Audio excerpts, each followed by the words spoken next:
Hey guys, welcome back to Coffee with Megan, where I chat to people that I find generally inspiring and who are doing things a little bit differently. Today I'm talking to Rachel Murphy. She is the founder of Women and Waves, which is something I've had personal experience with because I went to one of their surf weekends last year in Devon in England, where they teach women of all different levels to surf, and you hang out for 2 days, you get to know everyone, and you get in the water with all female instructors, all female learning students, and it was such a cool vibe and something that I was really looking for because I wanted to get my surfing a little bit better. I had learned just with my boyfriend, which doesn't always go down that well, as you can imagine. It was what I needed. Like, I looked around and it was all women in the water, and that gave me a real sense of comfort, and I really learned a lot more with surfing. I can now stand, and that was what I wanted. So I was really excited to chat to her and get to know how she turned her passion of surfing into a business. And that's what I think you'll really get out of this episode, is just really taking that initiative to turn a passion into something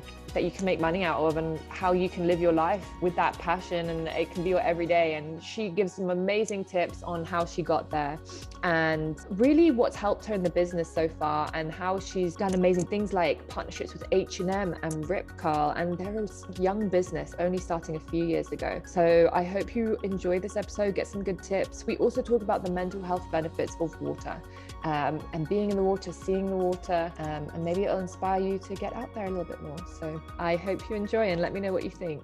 Hi guys, welcome back to Coffee with Megan. I'm here today with Rachel from Women and Waves, who I am so excited to talk to because I got to meet her in the summer of last year, 2021. I came to one of her surf weekends for Women and Waves, and it was, to me, the perfect place because I've been wanting to learn to surf more. My boyfriend had always tried to teach me, but it didn't always go so well. And I mean, there was something so incredible about being taught by all women. And it was exactly what I needed. And yeah, I'm very excited to dig into everything about Women and Waves. So Rachel, welcome. How are you today? I'm good. Thank you so much for having me on, Megan. It's a pleasure. And it seems like a lifetime ago since we were in Devon, and what a weekend that was. It was so fun. It was amazing. It was amazing. A 2-day weekend learning to surf. We actually had pretty good weather as well, considering, because it wasn't summer yet. It was just before summer. So April, yeah, I think yeah. Yeah, it was good weather. Yeah, I was really scared to get in, but once you got in the water with everyone, it was amazing. I want to start at the beginning of where you personally grew up, where you got your passion for the ocean. Did you always love surfing from a young age, and how was that? Yeah, sure. I mean, it's kind of weird when I think back to it because, like, I grew up always in Cornwall, so I guess the sea has always been close. But like where I grew up on a little farm, sort of in a very countryside town in Cornwall, about 20 minutes from the beach, maybe 15 minutes if you drove really fast around the Cornish roads. And I grew up there, so having like a dad who was a farmer, like going to the beach wasn't always like a common thing because it was busy. My mom wasn't really into it really, but my grandparents were. But we do lots of like holidays to the beach and stuff. But it wasn't really until it wasn't probably until my early teens, and it was just like we just started going to as we got older. It was just like drop off at the beach, that's your playground, right? That's an easy one. And so I was always trying to escape the, sort of like the town that I lived in. It was kind of like the hood. It was just a very boring place. Not a lot goes on, and it's nothing cool that was there. Any interest in a teenager. So I was like always trying to go out to the beach. Any escape from where we were at that typical teenage age. But basically, we were just getting dumped at the beach, go and play, whatever, and eventually ended up hiring a couple of surfboards from the local surf school, and I just absolutely caught the bug early on, and I loved it. I was obsessed with it. I ended up doing some work experience when I was 14 at a surf school, and was just like, I just love it. I just wanted to be a part of it. The main part of it was like just the community of people that are around you, and everyone loves the sea, and it's just so chilled. And I had no idea this could even be a living. And they were like, look, if you want to like dunk some wetsuits and stuff, we'll give you some money, and you can because hiring a board back then, it was so expensive. Like, I couldn't save up all my pocket money to like take out boards. They're like, if you just dunk the wetsuits after the lessons, we'll let you take out the hire boards for free and stuff. So I had this good little relationship of just basically just working my way so I could just hire a board at the end of the day. So I did that, and yeah, it was wicked. And then it wasn't until sort of later on in my life, I like sort of dropped out of school quite early, and my mom was like, no, you have to go back to school, you have to do something you like. My nan was like, look, you're obsessed with the sea, you love, like, give this lifeguarding course. She's like seen it in a newspaper, and she's like, this little clipping, and go be a lifeguard, like this is well up your street. And I did the lifeguard course. I loved it. I was only like 16 at the time, and it was like the hardest thing probably the hardest thing I've still ever done ever. And but I just trained for it. And from being like completely average at school, I realized that actually I wasn't so average at something else. You know what I mean? I was like, oh, okay, like I could do that. When I was really into something, I could really put my mind to it. And so I did that. And then I ended up going to a college which studied water sports, which just sounds crazy now. I did like a national in water sports, and I basically just learned a lot of skills of basically becoming an instructor, how to teach, how to plan, how to potentially even set up your own water sports center. And you know, it was stuff like how to fix boats and things. You know, we covered such an array of things to do, and I did that in Cornwall. And then I did like a season abroad for a year, but where I was like, we live in Cornwall, it's such an incredible place, like why go elsewhere and live in a tent for 6 months when I could literally live in my home and go to the beach? Like it's where all the surfers come to. You see surfers like lining the coast there in their tents and bands, like waiting to surf. I really wanted to get the surfing thing a go, and there was a surf school in Newquay Activity Centre, and they were like the top dogs in my eyes of doing everything. They were like sponsored by Rip Curl. They were the ones who were like flying high. And I basically just begged them for an internship just so I could get a foot in the door of just working at a centre. Just I wanted to get management skills. I wanted to learn the ropes of the ins and the outs. And I was 19 when I did that. So I started working there, and I basically just worked myself up the ranks of being able to manage the centre and stuff. And then I went away from it for a bit and did some other stuff. I worked in surf travel with a few big companies that do a lot of surf travel around the world, and basically that's just sales. And so I got to learn selling and stuff. But my main goal was always to set up my own sort of thing, and that kind of came across like similar. Then I was sort of like looking at, me and my girls were just like surfing all the time, but it was like life priorities would get in the way, and we'd be like, okay, every Wednesday we'll just go surfing, no matter what the conditions, we'll just go surfing. And in the end, it just like more and more people wanted in. And you know, someone said to me, one of my good friends was like, why don't you set up something? Like, you've done, like, this is your bag, like why don't you set up something? I was like, oh yeah, why not me? This is what I want to do. But I was scared, you know, as everyone is. I was like, oh, but you know, I'm not the best surfer, I'm not this, I'm not that, like I don't know. And I sort of slowly gradually sort of broke away from my full-time job, and just sort of basically put all my time and effort into building it. And I ended up working with the activity centre that I previously had worked with to use their boards and equipment, because it's an expensive game with insurances and permits and licenses. It's an absolute minefield for all that, but I eventually got there. So that's kind of the pathway in a long way. No, that's amazing. I mean, I think it's amazing as well to begin with that your family recognized kind of where your passion was and what you were good at and pushed you towards that, because that's not always the way with people. It's like, not all kids are taught like, hey, if your passion isn't sitting at a desk, but your passion is in the ocean, that's where you should, you know, put your time into. And that's really cool. You had that advice from early on.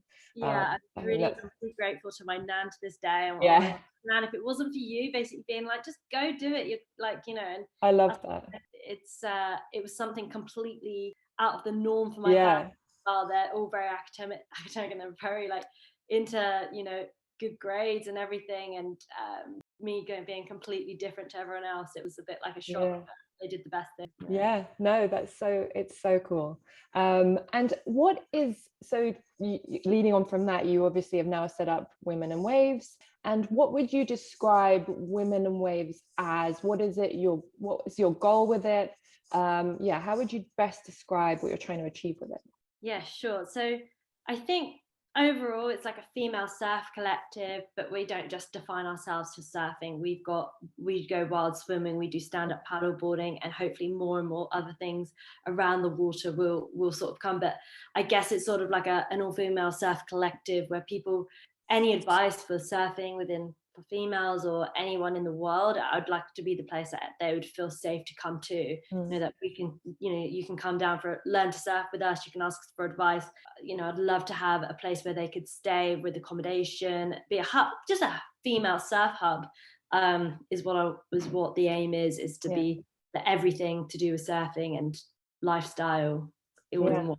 No, that, I mean, that's exactly how it feels. And I think, I mean, I don't know many, I mean, I haven't come across anything else like it. So there was definitely room for that in the market. And is that what you saw? Has it been an organic growth into that? Or did you see this like space in the market for a female-led surf thing? And did you know exactly what you were, when you started Women and Waves into more of a business than just going out surfing, did you know what you were trying to achieve, or has it kind of developed along the way? Yeah, so as I said, it started as a surf club. So it was very like, you know, more and more people added. And this was like over a 3-month period. We went from like 10 of us to about 50 of us on the beach. Wow. And I was just like, okay, this is getting quite like crazy. And as I said, I was like hiring the boards from the activity center for my old boss. And he's super business savvy. And he was like, look, we could really do something together, and you can follow a similar format that I use for mine, and let's try and work out something, and not to necessarily make it into a business, but you know, we've all got to live. And I sort of saw the opportunity there to like work together and do little events. And you know, we started off really slow. We just did one, and then I added another one, and then, you know, as I changed it up a couple of times, and one time we did it with accommodation in one big house, and then I was like, this hard and everything. And we've even changed it in the last year. You know, it's constantly evolving to be better, but it's been a lot of trial and error to kind of get that perfect formula and team and everything as well. So how long have you kind of ran it as a business now? How long has that? So yeah, I think I officially went like self-employed, like finally like I'm not doing anything else, like this is what I'm doing full time, officially in like 2019. Okay, so not that long. Yeah, so obviously I've been doing little bits, but I still had like another like bits and bobs on the side and things like that. So I think we went full out with a full calendar sort of the end of 2019, and then we were hit with COVID in March, and then we're a bit stagnant for a bit, but stuff started rolling again. So it feels like I've been doing it since 2017 because it's been working on then, but until I finally was like, okay, I think I can fill up a calendar now. That's when I always say that's when it was like, okay, this is serious now. I mean, seeing when I came, the amount of women there, I didn't expect it to be so big. You had, I think it was 3 or 4 different groups, and there was like 20 women per group with lots of instructors. And it's amazing to see how many people wanted to do that. And they fill up fast. I've seen on your website, because I'm always looking for other weekends, and you do amazing weekends as COVID allows, traveling to different exotic places, which I hope to come on one day. But yeah, it's amazing. There's definitely a need for it. In terms of starting your own business, you've explained now, but you hadn't really had much experience in this. And was it scary going into doing something on your own like that? Or did you just, I guess in your way, you had the organic lead up to it, but it must have been scary to take that first step to do it full time. Yeah, I think what it was as well, like what I really wanted to do for New Year was like, so many of my friends who lived in Cornwall or whatever, or like their friends had lived in Cornwall, but none of them actually really gone surfing. We've got this amazing sort of playground right in front of us, which is so good for so many reasons and so many benefits, but yet no one had a lot of confidence in it. And I think it's like a bit of the thing of like, my family aren't particularly into the sea. They like the sea, but they weren't like, and I think it's just when you live somewhere that's just, it's always there, you actually don't really go in it. And I think that's why I was like, look, we've got to get in it. Like we've so much great stuff in front of us, but we're very oblivious to it. And I think the building people's confidence, and I knew so many people from all over the UK had so little confidence, and especially when surfing.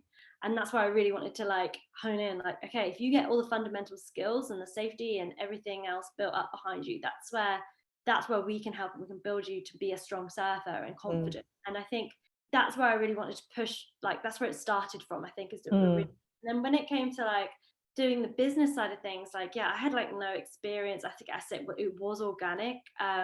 But I think I had some really good, I had like, obviously now I've got my business partner from the start, and he was super savvy, and he's always handheld me through a lot of the situations, you know, anything I had questions on. So I had good mentors. And I had good, and I'm never afraid to ask or see what other people would like. other successful people were doing. Yeah. I mean, even to this day, I'm like, you look back and you're like, oh yeah, that was a bit like, can't believe we used to do it like that, and then we do it like this. And I think, yeah, it's learning a lot. But yeah, I was super daunted, but I think it was more of just like, I was daunted for it to go wrong, and I was just daunted for something to happen or disappoint someone and stuff like that. And I think that's where it was always scary, like, I this up, I don't want to mess this up. So that's kind of your driving force as well, to like and make it right. and this is like all I've ever known since I was like 14, you know, so I was like, this is everything, like, make it work, this could be your lifestyle, like, you know. So yeah, it was I love that. You really made your passion. I want to make it work because I don't know what I would do otherwise. I think, Yeah. like, what it Yeah. works, this is what I know. So if it's not me, then it's going to be someone else. So. Yeah. No, I love that. And I love, as you say, also having like the piece of advice if someone wants to start their own business, is having someone on board or someone to give you advice in a way with that business side, which may be like the areas you lack in, someone can be helping you, which I think is huge. What have you found to be one of the biggest challenges that you've learned along the way, or a big lesson in terms of starting this and getting it up and running? Sure. I think there's a few. I think patience is something that is you have. I think it's never going to take off and be a massive hit. Like, it's such a gradual thing, and I think you have to have patience that it's going to work. And I think you've got to hold your ground a little bit, because I remember when I first started, my current boss at the time was like, it's not going to work. Just quit. Just like, it's not going to work. Get out your head. Get over it. And I was just like, oh, like, you know. And I'm so glad I didn't take their advice, because I persisted with it. And I was like, see you later. I'm actually going to go and do this full time now. So it kind of like worked, but it was like, I remember just being like, I had so many speed bumps where I was just like, oh God, I think, is it worth it? You know? And then obviously you work a lot more than you would ever even imagine, even though you love the work. It's kind of like getting that balance is really hard. And then probably like my biggest challenge is being a boss, not necessarily like balancing like being a boss and being a friend, because I have such a team of like amazing people that I work with. But being a boss and managing a team to the best of my abilities will by far be the hardest, because it's hard. I mean, that's a really good point. That's especially with your kind of business, like you are so close as friends, you go on these trips together and all of this, and you're working so close to each other, but you still need that management bust, you still need to implement that. So yeah, that can be a hard balance to learn, and I'm sure that's just something that comes with time. You learn more and more in experience with that. Definitely. I'm still learning that one bit. I think it's always like, you've got to almost like keep a small little bit of distance there. You want to just do everything for them. You want to be there for like every situation of their life, because that's what you're naturally there as a friend for. But you're actually also like, oh, I can't get too sucked in, because it's a real balancing act. But I've actually learned that as well in my experience with modeling, where I have to work with agents all around the world. And there's been times where I've become much better friends with agents, but actually that didn't turn out to be the benefit of me for work, because then when you get cross the line too much, it's quite hard to have those business chats sometimes, and it becomes like a blurred line. So there's a balancing act in that, of being as friendly as you can, but also knowing this is work. So in terms of marketing, what has been a big tool for you? Is it social media, or how have you got people to know about your surf weekends? Sure. So I think like social media probably brings in like 80% of our customers. So I think social media for us was a huge, like, I've managed it pretty much my whole self the whole time. Wow. And I haven't wanted to yet, like, say, okay, someone else over that, because it's such a personality of the brand. And it's, you know, if like I've had like people write things, bits and bobs, and I'm like, oh, it's just not quite right. It's not quite the tone. It's not quite the language. Like, and I think it's always keeping it to that personal level. And so social media has been a huge one for us. Like, that is my main of marketing. We haven't really done too much PR or anything like that. We've never really done too much of that. But that's beautiful that you haven't needed to, and also you saw the amazing thing that we have now that's free to us is social media, and if you use it in the right way, you can grow so much from it. Exactly. And I remember in the early days, I was like, oh my God, this is so hard. Like, it's so hard to keep up with. I just got to keep posting every single day and whatever. But I think it's like, that's what makes us stand out more than anyone else. Consistent, and I didn't give up when I wanted to give up posting every single day. Like we do it every single day, and it's priority. It's not like a chore. It's like this is what we do. And I think it's so easy to be like, oh, no one sees it anyway. But it's like, no, they really are. Like it just builds over time, and you don't realize, and you're like, oh yeah, okay, now it's actually rolling, and it keeps you up there. But I read this really interesting statistic the other day, and it said if you post every day for 14 days, or if you post once in 2 weeks, you get the same amount of reach and engagement. And you're like, oh yeah, great. But it depends how you do it. But it's always a game that, to be honest, I don't even look too much into the I know it's not about that now. I'm just like, we're just going to post to keep morals high and keep people inspired, and that's what it is. And it's definitely changed. I know when I started Instagram, in terms of modeling, I've also, with our company, that's what we're going full force in with, posting every day and TikTok and all these different things. But me personally, with modeling, I've always kept it like I need to post every day to build that for myself too. But the algorithm, and like you're saying about interaction, it's changed so much. So you can't, if anyone's starting, just don't even look at it and just keep going. Don't look at your likes, don't look at it, because it's really hard to beat. But I do have to say, with Hunu and with us posting every day, I was running it for a while. Now we have someone, another employee, and she's doing amazing. But I was also like posting every day, and I was like, when you first start out as well, you might not have as much content, and it's a bit like, who wants to see this? But it does work. And we've built our following and our community, and it's really important part of it, and it's free, and people don't remember that it's like a free thing in your company that you can use, and it does translate in the end. It really does. And I think the interaction you give back, you get back as well. So I think that was, I would spend a lot of time just interacting with our audience, and I think that paid off, because all of a sudden we're not just like we're not just like an automation. I think a lot of people thought we were a lot bigger than we are. We're actually no, we're humans behind it. I think anyone could admit, like anyone who's messaged us on Instagram asking for advice, you'd like 99.9%, 100% or even have got a voice note back with some information or how to help and stuff. So we are a real team. We're not anything automated. We're a small team, but that's why we can still give that personal sort of touch and stuff as well. So, no, I think that's really cool. What has been a really important hire in your company, or someone who, when they came on board, you saw like, oh, that was a really great first hire that made a big difference for us, who helped along the way? Sure. So I guess one of them would probably be, I've got like we only have like one full-time member of staff, and Monica, and you probably met her, and she's she's super reliable and like remembers everything, and she's really on top of stuff, and she's been a great hand of just being like, just someone that you're just like, I've got like a right hand woman, there sometimes. So she's been really helpful. But the other one I really think, which I recommend to anyone, about a year ago, actually under a year ago, we actually teamed up with a couple of business coaches who worked in the industry of what we work in, with like training and how we've sort of turned into the academy and things like that. And it was the biggest insight, because all of a sudden someone was seeing our business from a different point of view. And I think when you're in it, and when you've lived in it, and when you're all doing it all the time, you can't see it. You've stopped seeing what customers.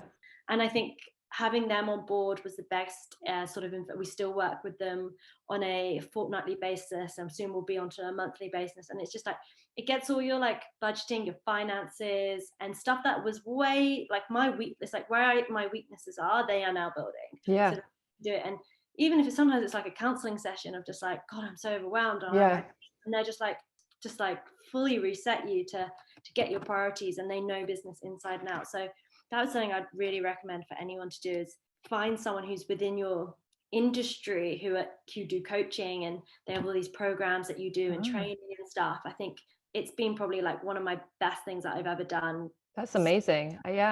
So they're like business mentors that can kind of, amazing. Like, I've never been able to work a spreadsheet like how they do. They're just like, right, and they're like, they pressure test all of your products, and because sometimes you're like, oh wow, that actually doesn't make like I thought it was, but oh no, maybe it doesn't. And hey, why don't you just change this little thing here, and it makes a massive difference. Wow.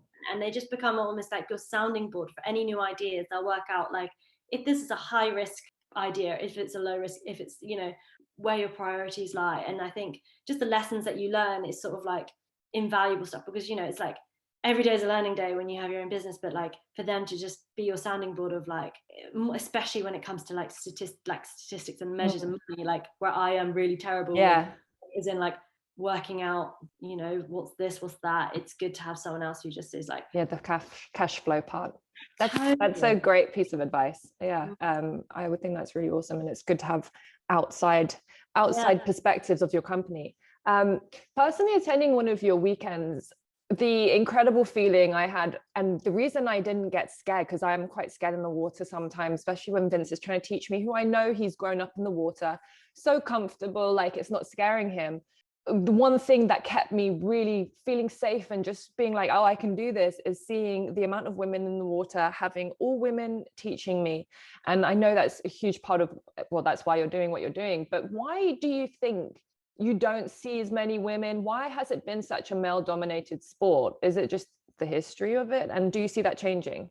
Yeah, 100%. So I think it probably why it's always started as a male dominant sport is because I guess the history of it, firstly, men discovered it. Quite a gnarly sport. Like when you think it's quite scary, and the strength, and they had these huge boards that would have been so heavy. So I think maybe it came down to strength in the early days. But then if you look at like sort of like the competitive side of it as well, it was all supporting men. So it was all male competitions. It wasn't until quite recently, relatively quite recently, that the females started having their own divisions. And then all of a sudden, and then it's only until the last couple of years that the pay is being equal. So I think, all the advertisers and all the sponsors, it was all about the guys. Yeah, that makes sense. The guys, the Kelly Slaters, all that, but it was always the guys that the sponsors, the Quicksilvers and things like that, had always put the investment into the guys. And then over time now, it's obviously really grown, and it's almost like you go out in the lineup now. I would say you see it like it's almost 50-50. That's amazing. Not every spot, but here in Newquay, which is a very friendly place for surfing, like as in like beginners come here because it's Newquay and it's a surfing capital. Like it's a very female male sort of like, I'd say it's 50-50 sometimes. Yeah, so it's pretty good.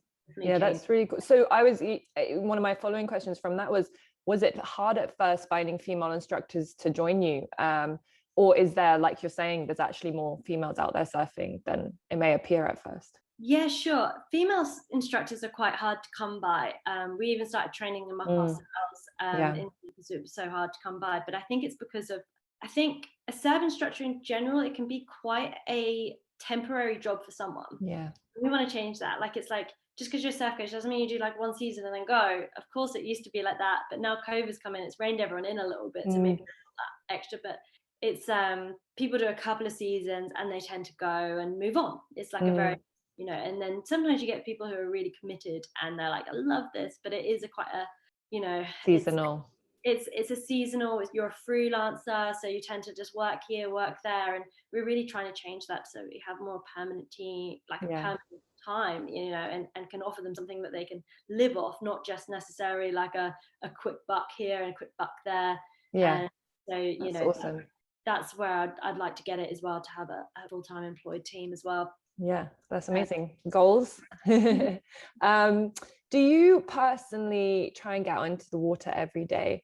And also from that, I remember when I was on the surf weekend with you, I think it was either you or someone was speaking to my sister and me and was saying how there's a huge mental health benefit from it.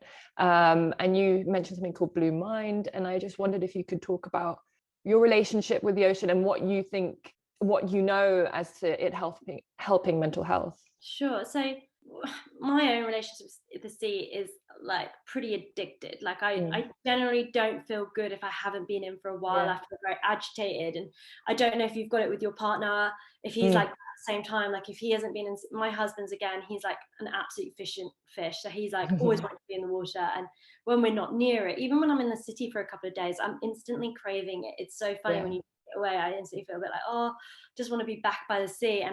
And I pretty much get in the sea. I went in this morning, for example. Like I'll surf most days when it is surf, but obviously surf's fickle, but at least if I'm not in it, I'll be by it, or I might or I'll try and find some activity just for those health benefits. So blue mind is generally a state of sort of it's a state of meditation that you tend to seem to get when you are by or near the sea. And there's so many things that come out of it, but generally when you've been in the sea, you get this sort of feel good factor afterwards, and it's like almost instant, and it's crazy. But it basically releases that sort of feel good hormone. And that can even happen when you're there. It's basically, there's like a chemical reaction that happens in your brain, and it just makes you feel good. But there's loads of reasons why generally the water is quite good as well. It's because I think one of them is the blue is quite a therapeutic color itself. That's a very calming color. So a lot of people just sort of, their blood pressure and their heart rate will all start to relax as well. And the water triggers like I think it's your parasympathetic like nervous system, which really does your heart rate as well, so it will naturally calm, and it also helps out your digestive system. It can improve your circulation. Like I used to get such like back in the day, I used to get such bad circulation, and because since I like surf all the time through winter and stuff, because now I have a job where I can do that, whereas back in the day you couldn't surf during winter. You go to work in dark, you finish in the dark. So since I've been able to surf in winter, I'm like, I have no circulation problems anymore, which is something I suffered with. Like, I'll be the first to like have like blue hands or like numb fingers and stuff. Another thing as well is like, and you don't even notice it, but your mind probably does subliminally. Like you can hear, it's called pink noise. It's like the sound of the sea is just like a very calming sort of sound. And it helps you sleep better, apparently. All that and the sea air, you know, everyone says, oh, most people, when you see the sea, like when you finally get to sea, your shoulders just might drop that little bit. Oh, okay. 100% true. So there's so much there's so many little benefits really. So and there's a book called Blue Minds that people could write, because I remember after I left, I haven't read it yet, but that people could read and maybe learn more about it. Yeah, there's so many like bits of information coming out now all over the internet, and like how the ocean makes you feel. I think Easky Britton, she's written one as well. She's a really big surfer in Ireland, and like there's just a lot of information. Yeah, I'm the biggest advocate of just like see a day. Like they used to prescribe like the sea visits. The doctor used to say go to the beach like for people's mental health, you know, when it was bad back in the day. So yeah. No, I know for me it makes such a huge difference. And when we do, me and Vince have the ability to be near the water, which is not always the case because we're in cities a lot, but we straight away every day, if we're near the water, we have to get in.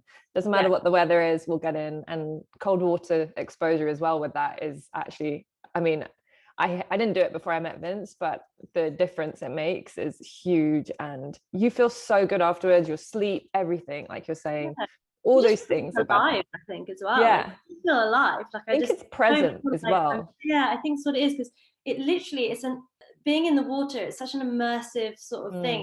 It triggers all of your senses, your smell, your taste, your body, your cold, like everything. You can feel it, and I don't think there's many experiences you can get that full sort of body immersion experience. Like everything's turned on. So yeah, it's an incredible feeling. And I definitely agree. Do you have, I always love to ask this question because it's something I sometimes struggle with, and I know maybe other people who are freelancing or doing their own thing struggle with. Do you have a morning routine that works for you that helps keep you in check for starting your day right?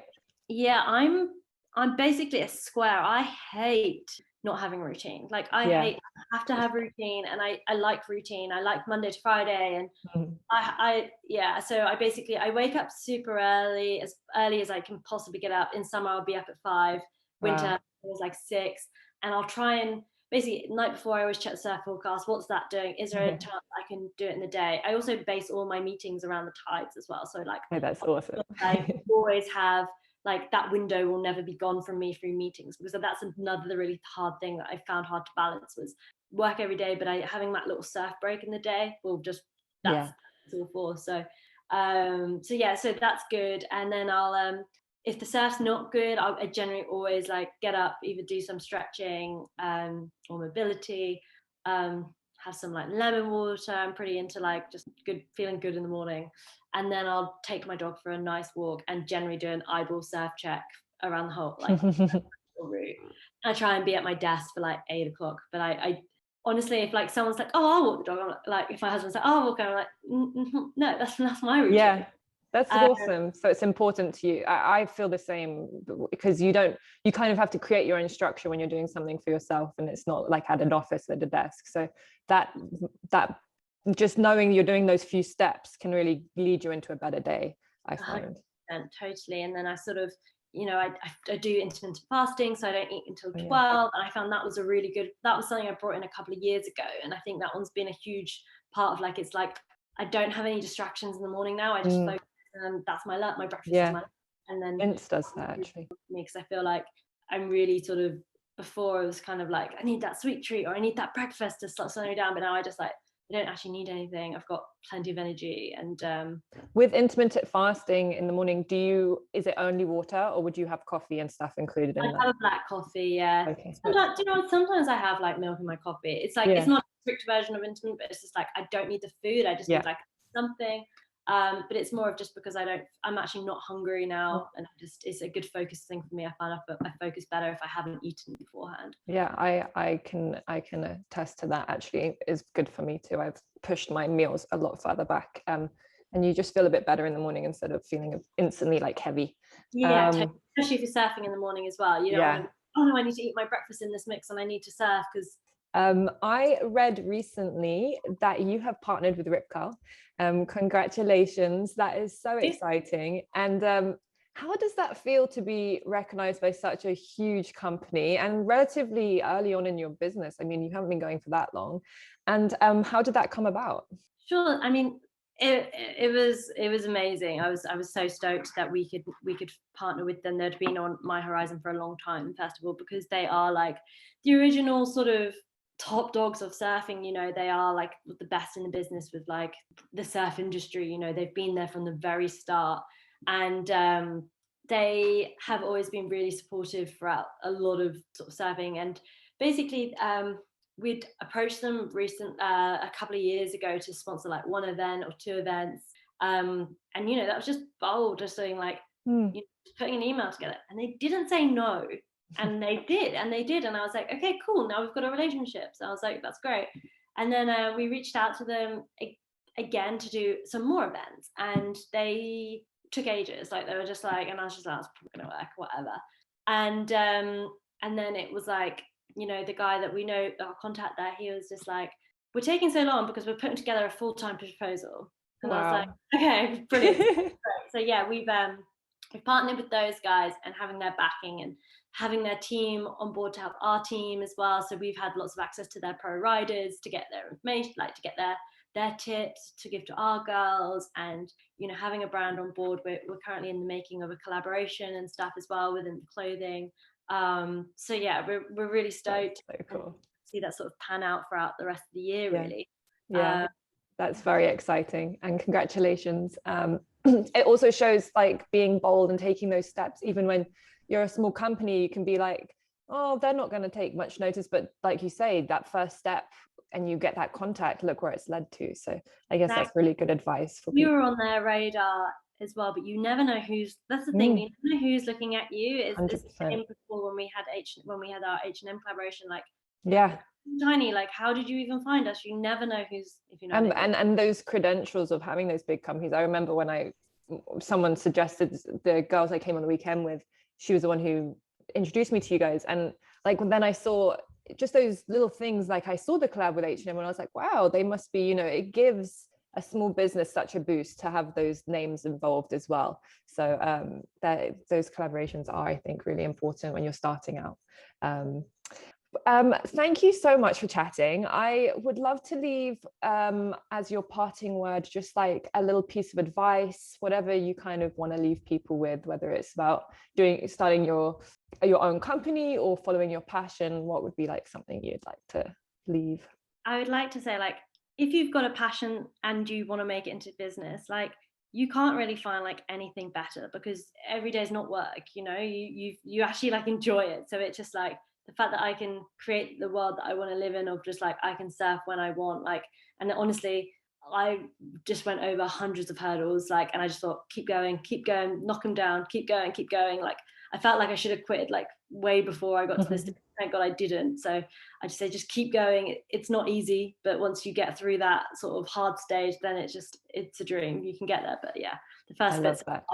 Just keep going. Yeah, I love that.